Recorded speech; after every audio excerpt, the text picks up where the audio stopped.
All right, another weekend, another weather discussion about rain. Now, this rain will be a little bit different than what we saw last weekend. Remember, last weekend we had most of the rain over with by early in the morning. Tomorrow's rain is going to linger a little bit more, unfortunately. In fact, as we track this for you hour by hour, I still think the heaviest of the rain falls between overnight and the lunchtime hours of Sunday. You could see around 8 o'clock in the morning, showers, some of them coming down rather heavy, and 1 in the afternoon. We are still looking at some heavy showers in the area. Watch, though, as we go into the later parts of the afternoon, they start to thin out a little bit, the showers do. So from the late afternoon to the evening, still some scattered areas of showers, mist, drizzle, and even some patchy fog. So it's going to be tough to completely shake off the moisture tomorrow afternoon and tomorrow evening, and it's because a lot of moisture with the system as that warm front kind of nudges up against southern New England. It takes its time leaving the area tomorrow.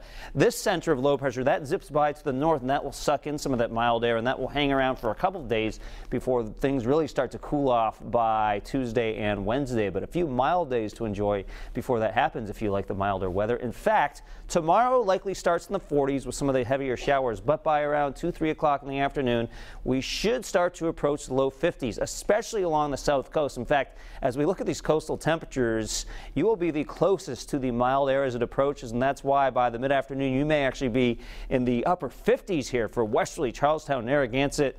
Newport could be up to around 58 degrees. Watch what happens, though, as we head inland. Quite a difference, right? Upper 40s to around 50 for Burville, Woonsocket, low 50s for Scituate, Johnston, West Warwick, and Coventry. Winds out of the east at around 5 to 15 miles an hour. And in eastern Massachusetts, temperatures, again, same theme, upper 50s, maybe close to 60 for places like Westport, Dartmouth, but you get further inland to Attleboro and Seekonk, we're more like in the low 50s and some upper 40s. So that's sort of just how it works tomorrow. Location, location, location makes a lot of difference. Now, in terms of the winds, I'm not overly concerned about wind damage. There could be a quick burst of wind gusts, 25 to 30, 7 to 8 o'clock in the morning. These will be from the east.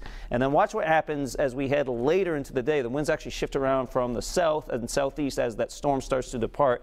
And we could still get a gust of 25 or 30 miles an hour. Notice what's happening inland, though. Nothing much doing with the wind speeds the further north you go tomorrow. So even though you might get a wind gust of maybe 17 miles an hour in Taunton, I don't think it plays a huge factor if you're heading to the game tomorrow. So that's probably a good thing. Nice to not have to contend with the swirling wind gusts here at Gillette. What you will contend with if you're tailgating for the game would be those showers, so bring along your favorite Pat's poncho. Temperatures in the upper 40s for tailgating around 4 p.m. just before kickoff. A few showers do linger, and then some fog drizzle still possible for the fourth quarter. But look at those temperatures, upper 40s to around 50.